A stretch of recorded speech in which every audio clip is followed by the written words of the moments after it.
Kakulangan ng pampatuyo ng palay ang isa sa hamon ng NFA na patuloy pang namimili ng reserbang bigas na kailangan lalo para sa La Nina. Nakatutok si Bernadette Reyes. Lubog sa tubig ang sakahang ito sa San Ildefonso, Bulacan pero marami pa ring tuloy sa pagtatanim. Mahirap po medyo malalim po yung tubig Pero pagka po tuyong ganon, okay lang po.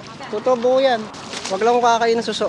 Pahirap ang ulan kahit sa mga mag-aani na dahil nabasa ang palay. Basta huwag lang dapa. Mga bandang alas 10 yan tiyo na yun. Pwede na namin harvestin yan Panahon na ng tag-ulan pero kailangan pa mamili ng NFA ng 72,000 bags ng palay. Ang warehouse nga na ito ng NFA dito sa San Ildefonso, Bulacan, pinupuno na ng mga palay na maaaring magamit sa panahon ng kalamidad. Ang 136,000 metric tons ng bigas na nabili ng NFA, tinatayang katumbas lang ng 4 na araw na pangangailangan ng buong bansa.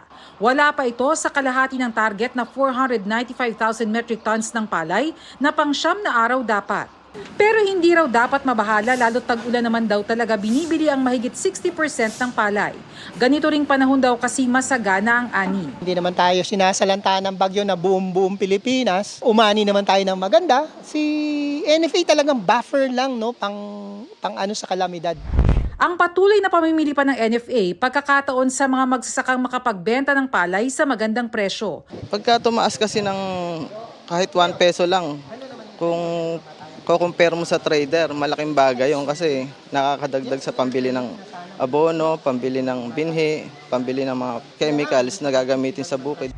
Ang hamon lang kung tag-ulan ay ang kakulangan sa mga makinang magpapatuyo ng mga palay. Ang instruction ko sa lahat ng regional offices ng NFA, look for drying facilities that we can contract, para meron kaming pagdadalhan ng mga basang palay.